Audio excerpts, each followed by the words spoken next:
Continuamos con Hania Nobel, información de coyuntura. Después de 3 años al frente de la Embajada de Israel en México, la embajadora Einat Kranz concluye una de las misiones diplomáticas más complejas en la historia reciente de la relación bilateral.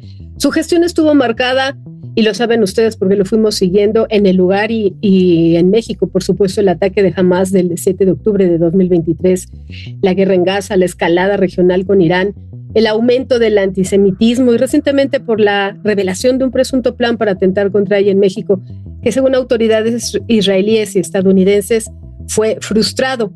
En esta conversación vamos a hacer un balance de su misión, el momento que vive Israel y de los retos que deja para la relación en México. Así que saludo con muchísimo gusto a la embajadora, su excelentísima Einat Kranz, embajadora de Israel en México. Muy buena tarde, muchísimas gracias por estos minutos de su tiempo.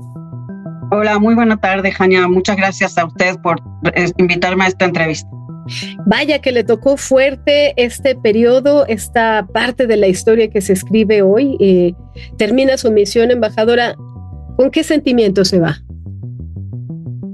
Me voy con un sentimiento, pues, le puedo decir que cuando llegué a México en agosto del 2023 era para mí un cierre de círculo, un sueño hecho realidad de volver a México, porque mi primer puesto diplomático fue en México entre el 1996 y el 2000, y yo soñaba con regresar a México, un país que me encanta, su gente, su cultura, y quería regresar como embajadora. Tenía muchos planes, muchos programas de proyectos que quería hacer, de cooperación en todos los ámbitos.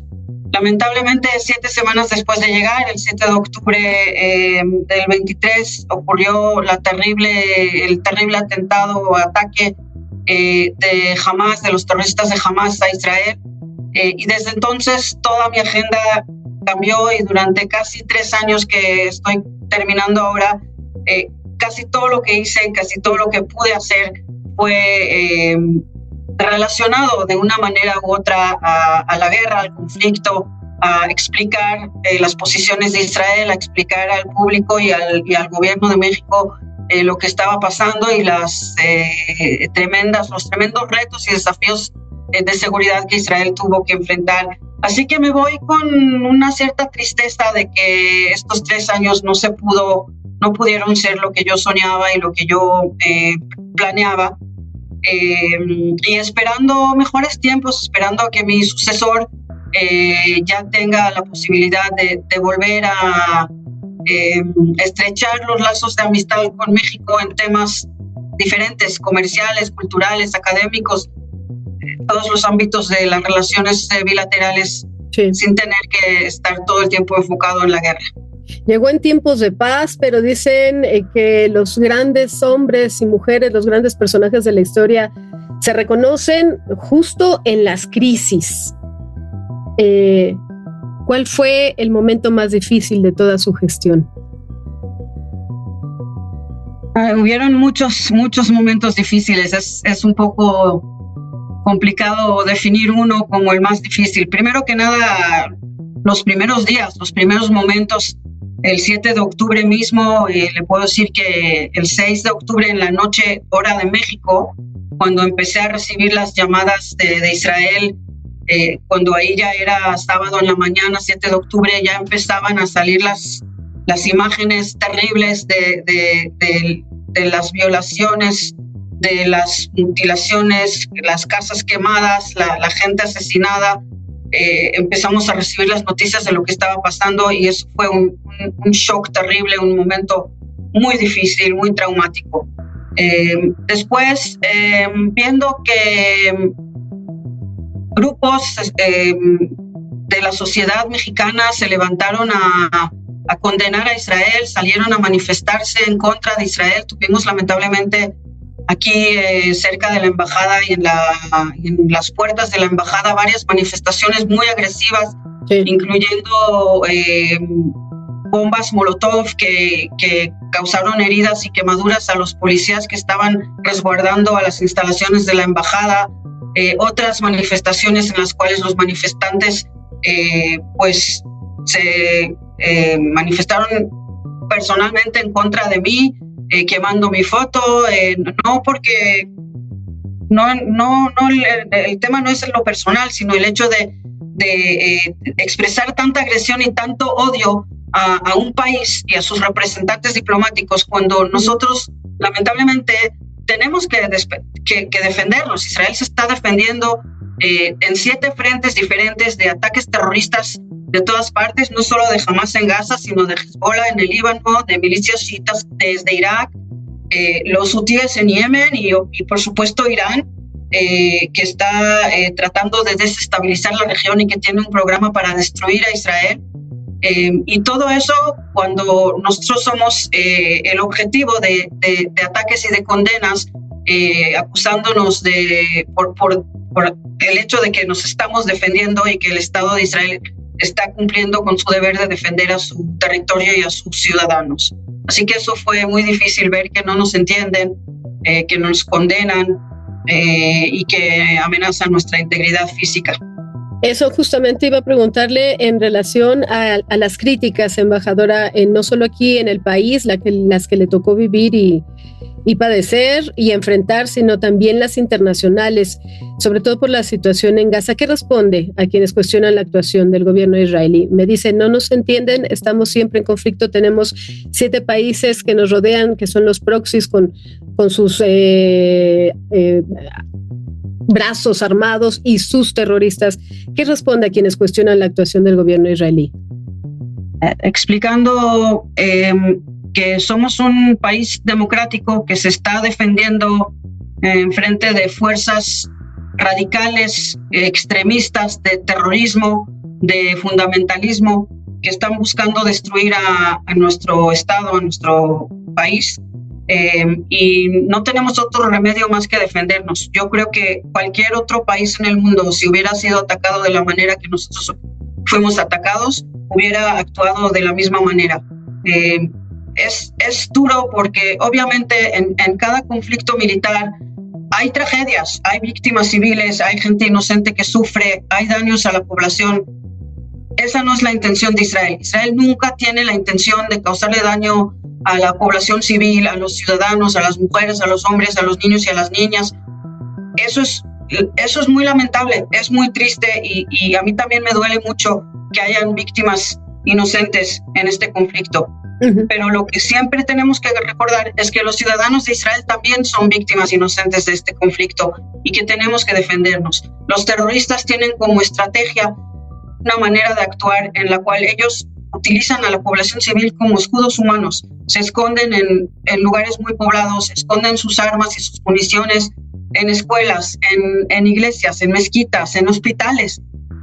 Los terroristas de Hamas construyeron durante años una red de túneles muy sofisticada debajo de Gaza, debajo de los mismos hospitales y escuelas.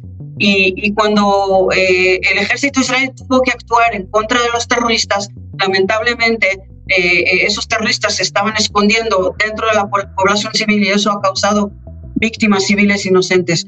Así que eso es lo que quisiera que se entendería, que no nos dejan otra opción y que para defendernos lamentablemente tenemos que actuar militarmente en contra de los terroristas. ¿Cree que haya una salida política al conflicto o estamos lejos de verla? Yo creo que sí hay soluciones, pero para que haya una solución política tienen que llegar a un acuerdo todas las partes. Y cuando de la otra parte hay un movimiento terrorista como Hamas o como Hezbollah, que lo único que quiere es destruir y aniquilar a Israel y a su pueblo, cuando del otro lado hay un Estado, un régimen radical fundamentalista como el de Irán, que está buscando tener armas nucleares para destruir a Israel y misiles de largo alcance que ya los hemos visto lanzar y que no son una amenaza solo para Israel, sino son una amenaza para todo el mundo libre.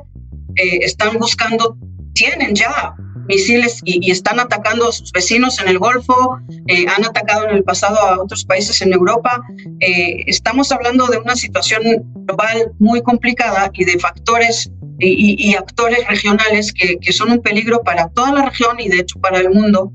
Y para llegar a tener una paz duradera y a llegar a un acuerdo ellos tienen que dejar sus armas. Hamás tiene que deponer sus armas. Hezbollah tiene que retirarse hasta el norte del Litani y más allá y deponer sus armas. Irán tiene que dejar sus programas de destruir a Israel. Si ellos vienen a la mesa realmente con esas intenciones de buscar la paz y de dejar de atacar a Israel, se puede llegar a una solución. Y en relación con Irán, ¿considera que Medio Oriente entró en una nueva etapa en este enfrentamiento?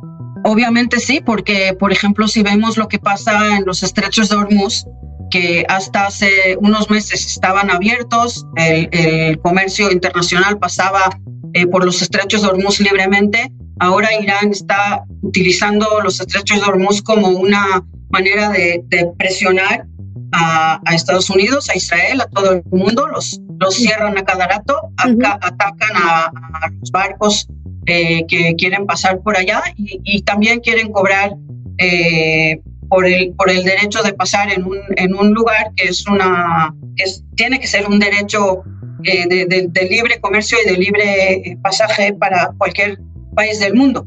Así que estamos en una situación muy complicada en la cual Irán está buscando, como dije antes, desestabilizar la región y no deja de desarrollar sus planes destructivos hacia Israel y hacia otros países de la región. Regreso a nuestra región. ¿Qué papel, embajadora, espera Israel de México en este contexto internacional? Estoy platicando con la embajadora de Israel en México, Einat Kranz, que termina ya su misión diplomática en nuestro país. ¿Qué papel espera Israel de México en este contexto internacional? Más que nada, esperaríamos una comprensión de parte de México a las necesidades de seguridad de Israel, a la necesidad de autodefenderse, a la necesidad de tener seguridad, de tener fronteras seguras y pacíficas en las cuales nuestra población pueda seguir prosperando, viviendo al lado de nuestros vecinos sin estar todo el tiempo sufriendo ataques y amenazas desde todas partes. Y sí quisiéramos ver una comprensión mayor a lo que estamos enfrentando y a la realidad que no nos permite, que quisiéramos que nos permitiera, pero que lamentablemente todavía no nos permite vivir en paz con nuestros vecinos, que es lo que más quisiéramos y anhelamos. Le agradezco mucho, la felicitamos y le deseamos que tenga un gran viaje. Ojalá de verdad que la paz llegue a la región y al mundo. Ojalá, Jania, muchísimas gracias por estas cálidas palabras. Las puertas de la Embajada de Israel siempre están abiertas para usted y para los medios de comunicación, para clarificar, para proporcionar hechos y detalles, y siempre estaremos contentos de cooperar y de estar en contacto. Muchísimas gracias y ojalá nos veamos pronto. Muchísimas gracias a usted. Buen viaje de regreso. México tiene las puertas siempre Muchas abiertas. Gracias. Siempre abiertas con nuestra generosidad y la calidad que nos caracteriza a los mexicanos. Es la embajadora Einat Kranz, embajadora de Israel en México, que termina su misión después de 3 años y 3 años bastante complicados. Pausa y volvemos.